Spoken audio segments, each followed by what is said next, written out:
I mean, obviously, good to win 2 games in one day.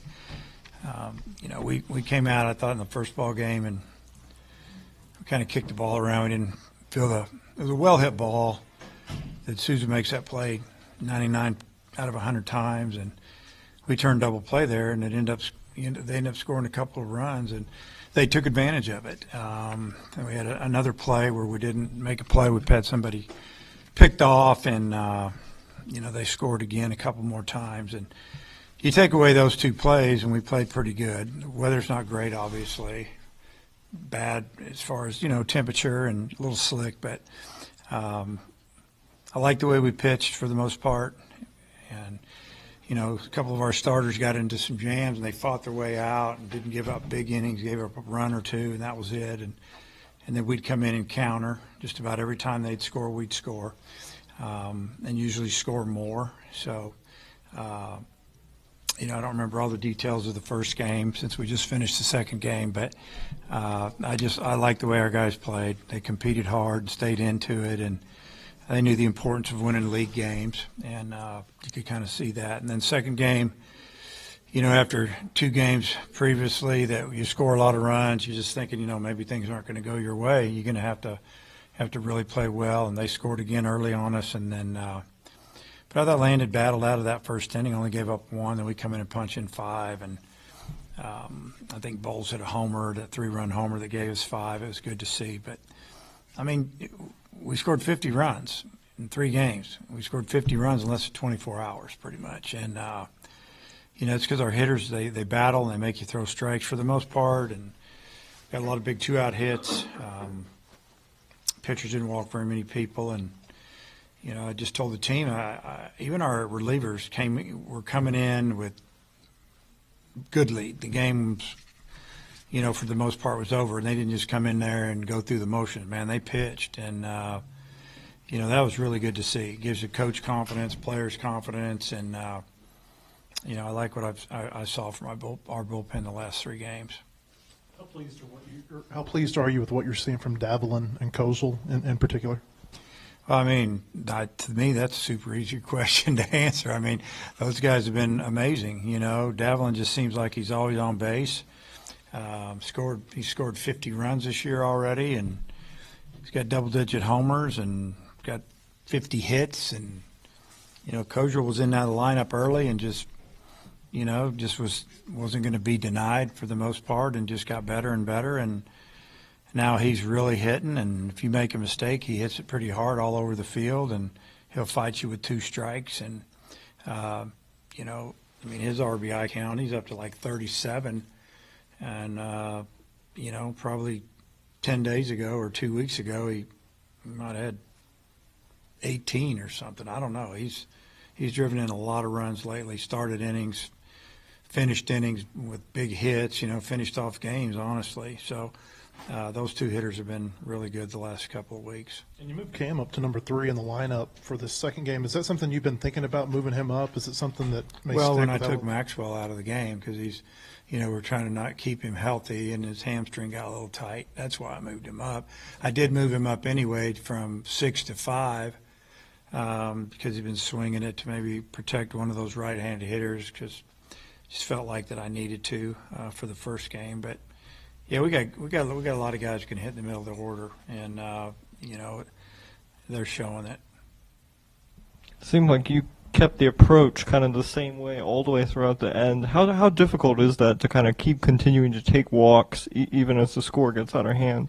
Yeah, I mean that's just being a baseball player. That's the way they train, and they're all the drill work they go through, and the mental preparation, and all the the scouting reports that you go over. You don't want to go up and give up at bats just because you're in a hurry or you're up 10 or 12 runs. You don't want to change too much. You got to just keep doing it the way you've been doing it. That's why you got a big lead in the first place. But yeah, they went about it very professionally. When they got the lead, they just kept going up to the plate and doing what they do.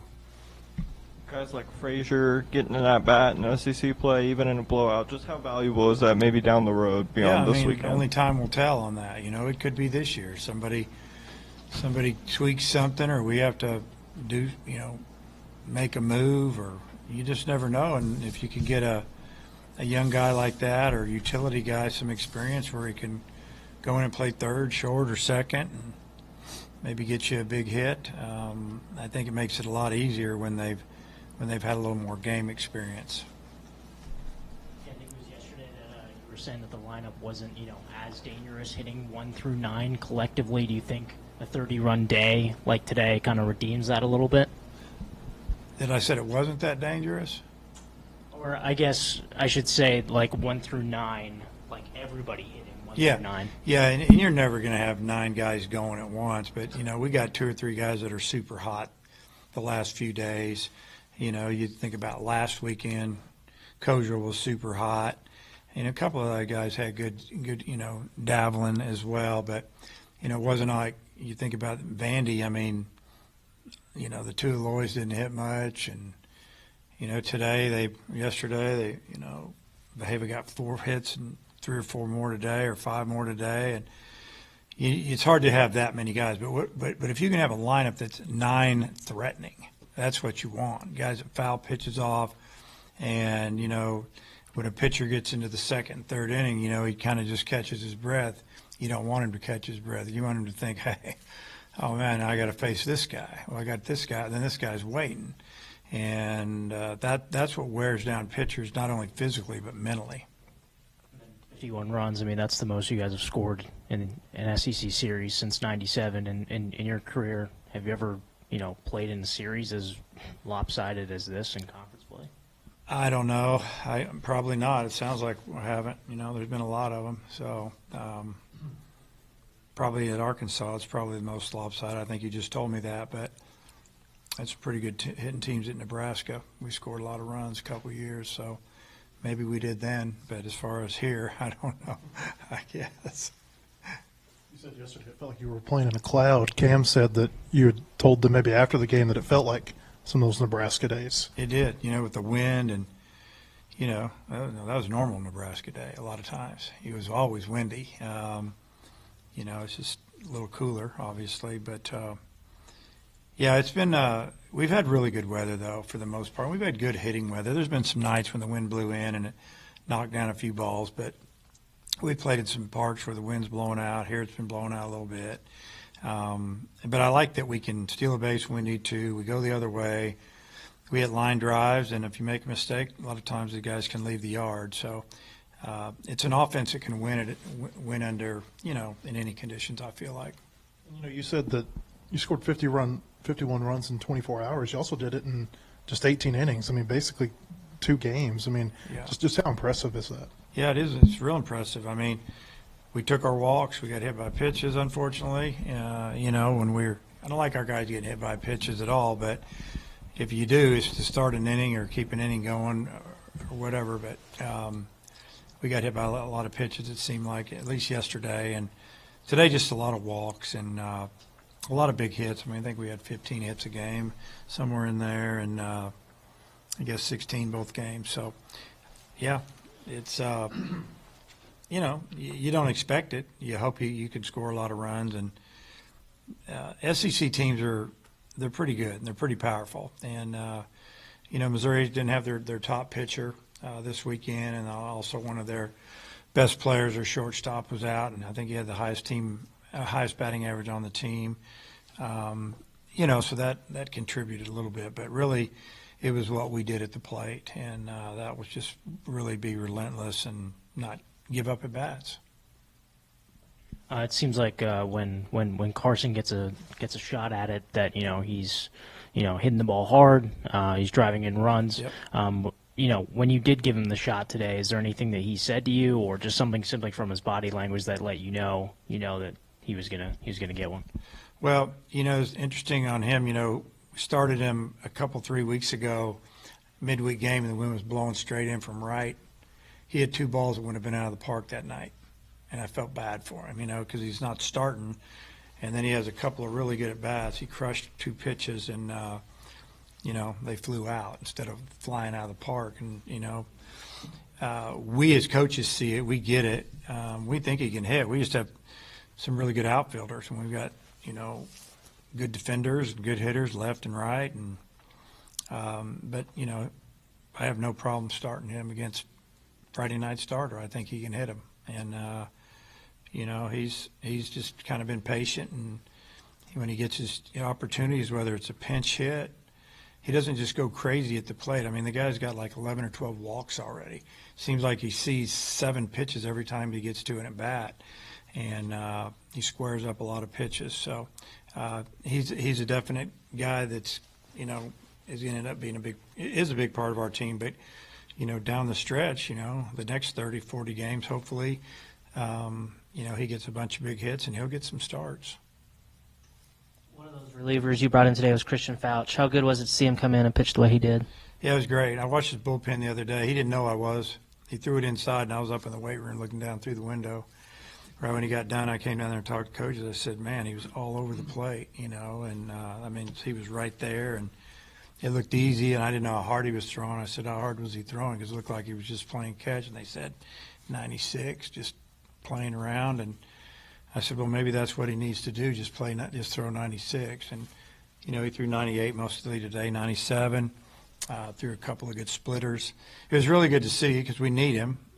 We need Wiggins. We need all those guys. And there's a few guys that didn't pitch this weekend that we're going to need in the weekends coming up. And, you know, we got Arkansas State on Tuesday, and we got to get through that one. Then we get to go to Georgia, and Georgia, they don't lose at home. So it's going to be a big challenging week ahead. But it's like I told the guys, enjoy this one for a while, and we'll move to Arkansas State tomorrow. Was there anything in particular Fouch needed to figure out or fix, you know, from his last outing to today? Probably have to talk to Coach more than me, Coach Hobbs, because he works with him. I think he just needs to know he's good more than anything. He's good. Just go pitch. Don't worry about it. And sometimes you get caught up in I hit that guy and I walk that guy, and oh man, you start questioning yourself. It says just go do what you do. If they hit you, they hit you. You know, we'll field it. But we need him. We're going to need him.